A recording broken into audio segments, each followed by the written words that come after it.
We've got Cosmic Skeptic versus Mr. Boombastic. Yes. All right, so I just wanted to start over here because I interrupted because I thought it was interesting that he jumped right into the topic. Watch him again, ladies and gentlemen. This is good. I like this. Professor John Lennox, welcome to the show. Thank you very much. Are science and religion in conflict? Boom. I don't really think so. And I've had that impression actually for a very long time, in the sense that when I was at school, I started reading C.S. Lewis. My father gave me some of his books. And it was very interesting reading those books because his take on the history of science, which was based on Alfred North Whitehead actually, was, to quote more or less, men became scientific because they expected law in nature, and they expected law in nature because they believed in a lawgiver. That fascinated me. And a little bit more research showed me that if you take modern science, I'm not talking about medieval science, modern science, and you start with people like Galileo, and then you move on to Kepler, Newton, and so on. These people were all believers in God with slight variations on it.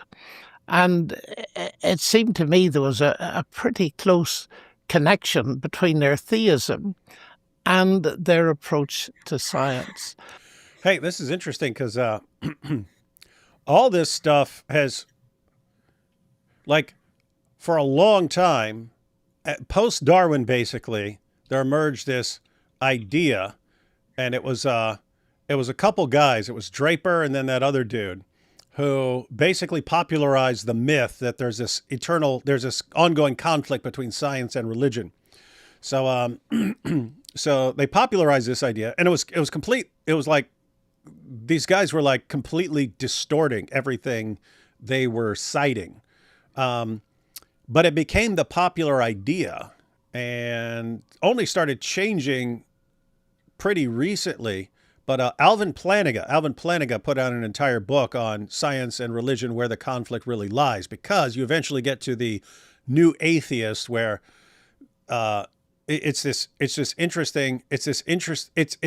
parallel is like with the Jesus mythers.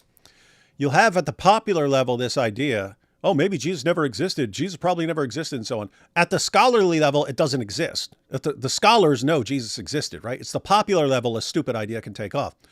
Well, you have a parallel with the issue of science and religion. At the popular level, it's very common to believe in what's called the conflict or warfare model, where the relationship between science and religion is one of conflict or warfare. That's at the popular level. At the scholarly level, everyone holds to what's called the complexity model. Namely, the relationship is complex. There can be a time when religious believers would silence someone or something like that, but there are also plenty of times where religion is helping in various ways.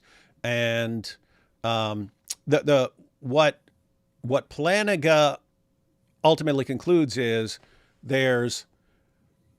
with science and atheism, there's superficial agreement, but on a deeper level, they do not fit together. Whereas with religion, it's reversed. On the surface level, it looks like these are in conflict. If you go to a deeper level, they actually are connected in important ways. And what Lennox was just pointing out there was, it's interesting because he's pointing out that just from reading C.S. Lewis, he got a different perspective on this, and he got this when he was young. That there's a reason that all the pioneers of the scientific revolution were Christian of one variety or another. They were the ones who expected it. Just think, if you're an atheist and you did not know that the universe has all these neat little equations that are behind everything, would you ever think in a million years as an atheist that the universe is running according to neat little equations? No. Why would you think that, right? It's like mathematics. Mathematics is a language. Why would language be involved in everything? Makes no sense. Christians actually expected it. It's like, hey, this universe is made by a mind. we're created in the image of that mind, and therefore we're the kinds of things that can actually figure this out. And therefore, we know these laws are out there. We just have to go find them. And then they did. And that's what gave rise to the scientific revolution. Anyway, it's interesting to me that he's saying that he got this when he was young, because back then it was the opposite as far as in academia. The exact opposite was taken for granted. Good job, C.S. Lewis. You affected this guy. And in general, historians of science, and when I came to Oxford after a while, I worked for a time with John Hedley Brooke, who was the first professor of science and religion here, and a wonderful historian. Yeah. And he was very cautious, but he said there certainly does seem to be a connection between the biblical worldview and the rise of modern science. So sometimes I say to people who ask me that question that I'm not remotely ashamed of being a scientist, if you count mathematicians as scientists, and a Christian, because arguably it was the Judeo-Christian worldview that gave me my subject. So I think there's a deep resonance there. And I do think there is a conflict, though, just to explain a little bit further, but it's not between science and faith in God. And I often illustrate this by thinking of the Nobel Prize in Physics. Because, take for example, Peter Higgs, who won it, Scotsman, atheist, brilliant physicist. And then there's another person I know, Bill Phillips, an American Nobel Prize winner for physics and a Christian. And what that tells me, Alex, really is this, that their difference isn't in the realm of physics at all, or science, it's in worldview. And I see a real conflict between the theistic worldview and the atheistic worldview, and there are scientists on both sides. And so I feel that if we take that on board, we can make a more sensible exploration of this whole, well, I think it's a myth, and a lot of historians do as well, that science and religion are necessarily in conflict. I think as a final codicil, I would say it depends. Yeah, so I think he keeps emphasizing there's no conflict between science and belief in God, or science and belief in religion. What you would say is there can be conflicts between certain claims. Like if you're interpreting the Bible in a certain way, and that conflicts with something that scientists would claim now, then that could be a kind of conflict. But if you're talking about the sort of big ideas that the universe is created by God, that we're created in God's image, that we're the kinds of things that are sort of meant for this, meant to discover things, that no, there's no conflict there. In fact, you kind of need that. You need something like that. So again, why would you think that the universe is going to sort of be governed by these neat little mathematical equations? That would be extremely shocking on atheists. If you didn't already know it, see, now they already know it, and so they take it for granted.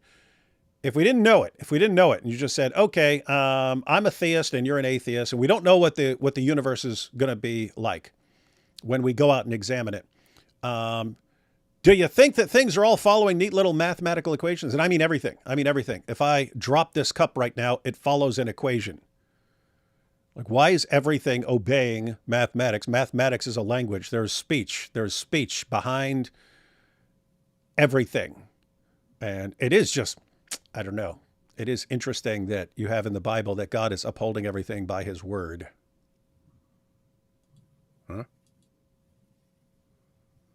It's what religion you're talking about. I'm talking about the Judeo-Christian worldview, because science conflicts with a lot of religions.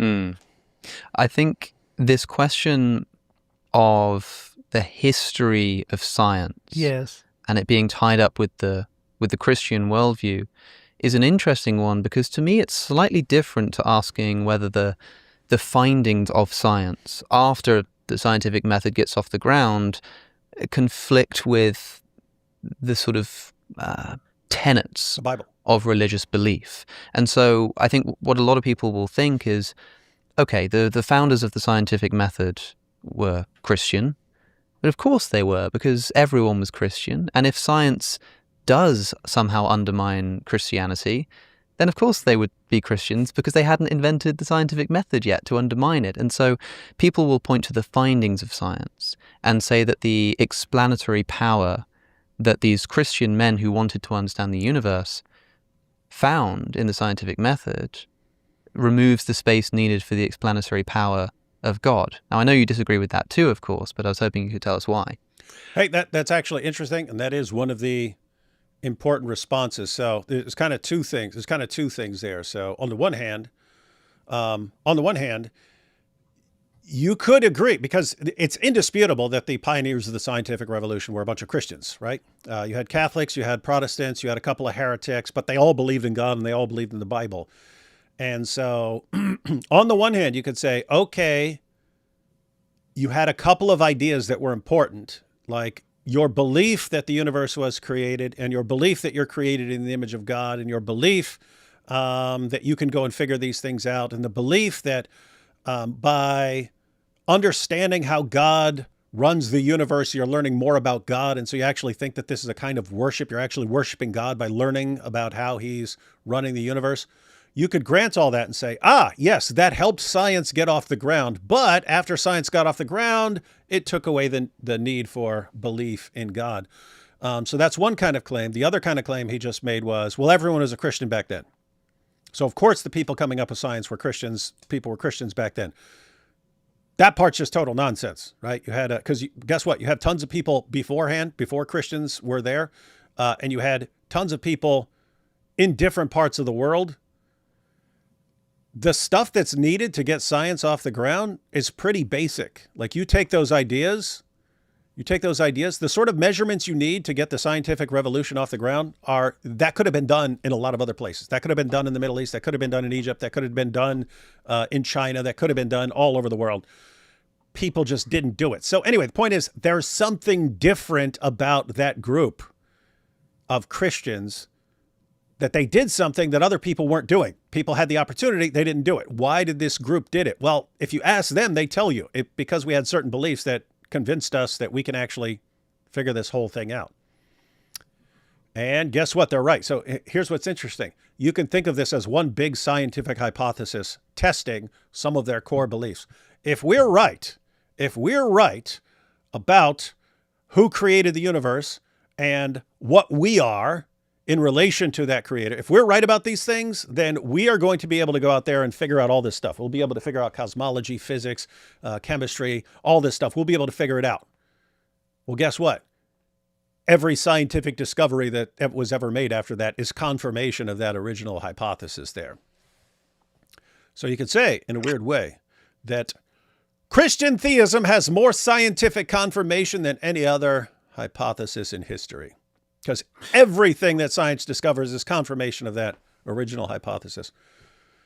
I really like Alex O'Connor because I think I would have many moons ago, I would have said that very thing in response to this, which would be, but everyone was Christian back then, so doesn't that just refute your point, and so on. I still have the same thing on my mind, but I wouldn't really say it nowadays. I just want to listen to what John Lennox says, but I really find it very good of Alex O'Connor to have these conversations in such a good way and to bring up these questions that some of us might ask arrogantly in the best way possible. So. Yeah, and that's what I'm noticing too. So he jumps right into it, and then he brings up the main responses to what Lennox just said, that lots of atheists would be thinking, and that lots of Christians would be wondering, okay, well, what if someone brings this up? And he tosses it right to him and lets him answer. So let's see what Lennox says. Let's see if Lennox is about to be humiliated and go, aha, well, I hadn't quite thought of that when I was eating me Lucky Charms. Well, I think it is an argument that's pretty fair if you apply it to a limited proportion of the Earth. Yep. But the interesting thing to me about that, and I've thought about it a fair bit because it's the obvious point to make, and it's a good point to make, is that modern science did not develop among the Chinese.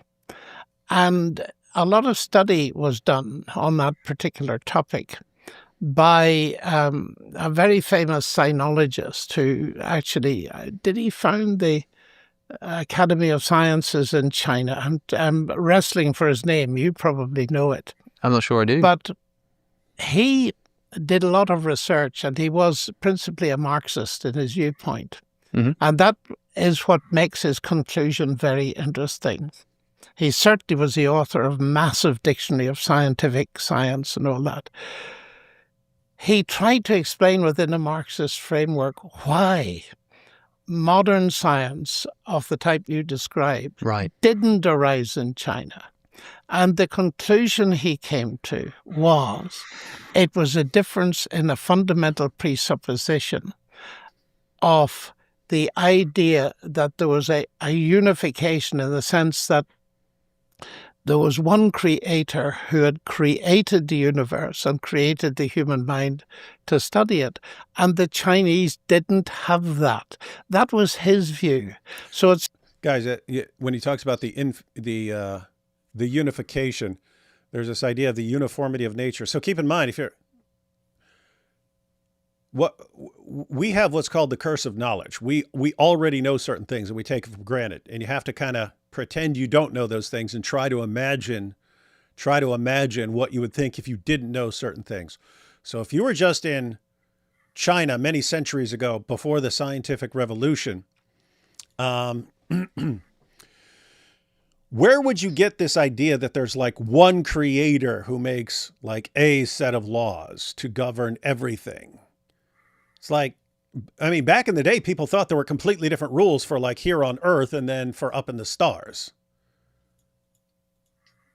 Like Christians came along, they got this idea, wait, there's one creator of everything. And eventually that starts the scientific revolution. Then you get to Newton, and Newton brings together this grand unification. No, here's a law and it applies everywhere. It applies over there. It applies at that star. It applies if I drop this cup. It applies everywhere.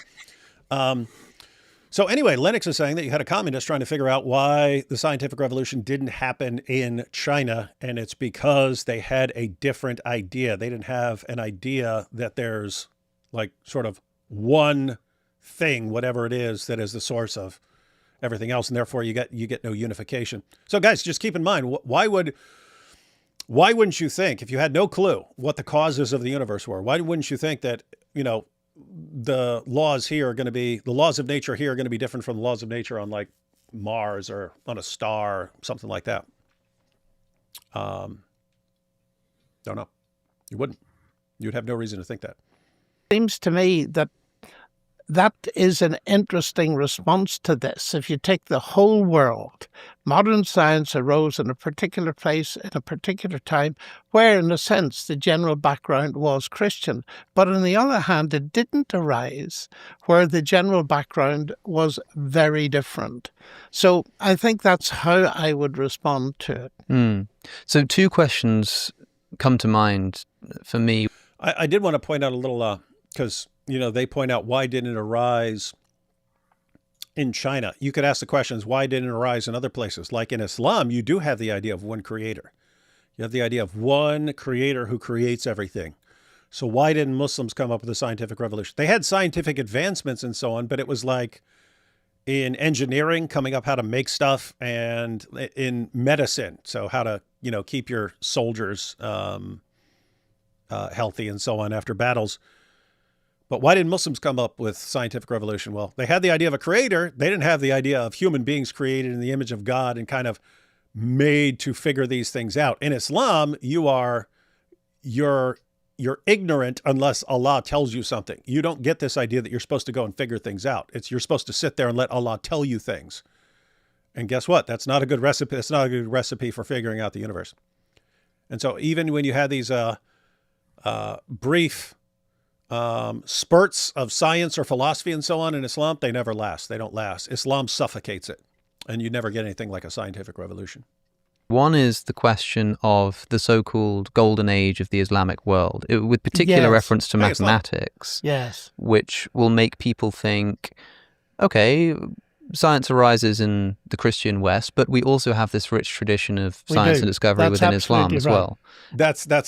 That's funny because yeah, I just mentioned that, but yeah, Alex, why doesn't it last? Why doesn't it last? Islam expands, and Islam encounters writings of people who came before, and Muslims would take off with this for a while, and they'd learn, and then it just wouldn't last at all. So what's going on there?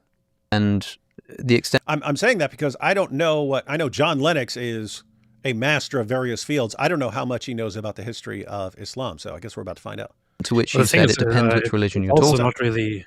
It's also not really an objection to the point here, because the question was whether religion and science are in contradiction or not. And if he now talks about the the Christian religion and the Christian mindset and Christian theology and its relation to science, and how science actually how science is brought forth in a Christian mindset, you could also find some of that in Islam and in the Islamic mindset, considering that although Islam doesn't come from Christianity or from Judaism, it adopted and took a lot, including some of the theology, from Christianity. So it therefore makes sense to draw a connection there. That said, it then further very much departs from how Christianity is and focuses on hate and death and bloodshed. So it doesn't leave much of a place for science. That's true. That's true. Sister Kay sent me a message and said you should get a smoke machine for your room. One of those smoke machines, like that people use at a club. Oh, So yeah. they got the fog machines. You need like a smoke machine, but if you were dressed like that and you had a bunch of smoke around you, it would. She said it would complete your look. That would be, yeah, I'll do that. That'd be cool. Look, AP's I'm on doing Amazon that. right now. Smoke machine. Where do I get smoke machine? about. I wondered if you had a view on whether Islam can be similarly credited with scientific think- knowledge. I'm not an expert at Islam, but I used to be very interested in what went on in the House of Wisdom in Baghdad, Mhm. where a lot of work was done, and some of it by Christians, by the way, working away at translating some of the more ancient classical documents into languages that were available to people around. And at the very least, in the Islamic tradition, you have a very strong transmission of more ancient texts. That, of course, helped with the advance of modern science. Mhm. But as far as I know, not a great deal of innovation. But I'd put, again, I would say my field is algebra, and the word algebra comes from al-jabr, which is an Arabic word. And in the Islamic world, you had tremendous understanding of observational astronomy and their ways of solving equations and so on, and back into the Babylonian world. So we had certainly a great deal of stuff that was transmitted forward and helped. I would say helped enormously. But in the sort of innovation and experimentation and all this kind of thing, the vast steps forward taken by people like Galileo, Kepler, Newton, they didn't get that far, but we must credit them. Yeah, so that was interesting. So he points out that Islamic civilization inherited a bunch of stuff, both because it was already there, because the Babylonians did a bunch of stuff, but also because as they're expanding and conquering, they're taking over. Basically, when you conquer an area, you also get their writings and whatever writings and so on that they have. And so they inherited a lot of it. And these, to be clear, these things would take off for a while. And what would happen, we actually know, what would happen is you'd get some new books in, like, let's say philosophy. You get to an area, you conquer an area, you've got some books in philosophy. Muslims would have to go, some group of Muslims would have to go to the caliph and say, hey, can we explore these texts and these teachings and so on and see of what benefit they will ultimately be to Islam? And they'd have to get permission from the caliph, and then they could go explore these texts. And what would happen is you'd get a brief period where philosophy takes off in the Muslim world. And eventually they would realize, oh, this isn't working well with Islam. And so it has to go. And Islam would just suffocate it. You'd end up with a tension between the scholars of the Quran and the scholars who are examining the world. You actually have this. If you look at Tafsir Jalalain, when he's talking about the earth being flat, says, hey, it says right here in the Quran, the earth is flat. And it's not, as the astronomers have it, a sphere. And so he actually breaks down this conflict. He's saying, hey, the Muslim scholars, we know the earth is flat, but the scientists tell us that the earth is a sphere. And so you end up with these kinds of conflicts. And guess what? You don't want to be a scientist and be in conflict with the religious leaders in an area. So the stuff would never last. So you can't have things taking off. It doesn't last. The other question. So, I kind of wish IP was here right now, because he and I talked a little bit as I was preparing for a different debate about this topic. But back then, this was before DebateCon, before the last DebateCon, which I have on my shirt here, by the way.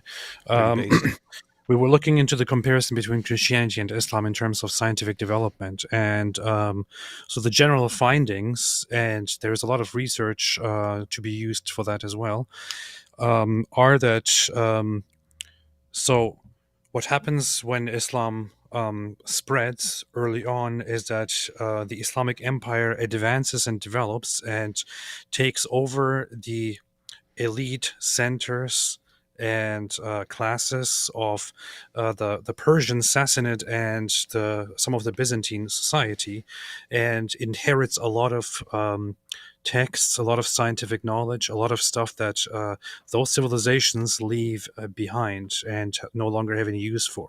So the Muslims start gathering scientific knowledge, which they conquered, left behind by those they conquered, and then bring all that knowledge to the House of Wisdom in Baghdad, and engage in a lot of translation of the texts. And then as they analyze the findings, as they analyze the scientific discoveries of the past, they start actually actively learning from them and then preserving much of the scientific discoveries, which is why, and they, of course, after learning it and developing it, also on top of that, add some knowledge and come up with certain systems. But this is why the Muslims don't end up really inventing much. They simply learn and preserve and translate a lot of things. But as they move forth, much of the interests in the direction of science conflicts with the Islamic theology, with the Islamic Ash'ari theology, which was dominant at the time, which ends up being a little bit hostile to advanced scientific discoveries. Which is why, at the same time as the so-called Golden Age is happening, you have Islamic scholars who severely criticize the people that engage in scientific discovery, and they refer to them in Islamic writings as the people of this world, or the people of science and all that. And you can find in certain interpretations of the Quran even that the people of the Quran and the people of the science were the people of wisdom of the Quran know how things actually are, whereas those people of science of the world only speculate and get things wrong. Eventually, wars, expansions, incursions by the Mongols, and so on. Much of the scientific development is crushed, and the Islamic scholarly perspective basically is that all the science was useless, and that it was basically Allah punishing them for engaging in that kind of stuff. And you have people like Ghazali, for example, who are become very, very extremely hostile towards science, and tell people to only focus on devotion to Allah and devotion to Islam. And from then on, the Islamic world starts stagnation and never ever picks up scientific discovery and development ever again. It's been 800 years or so.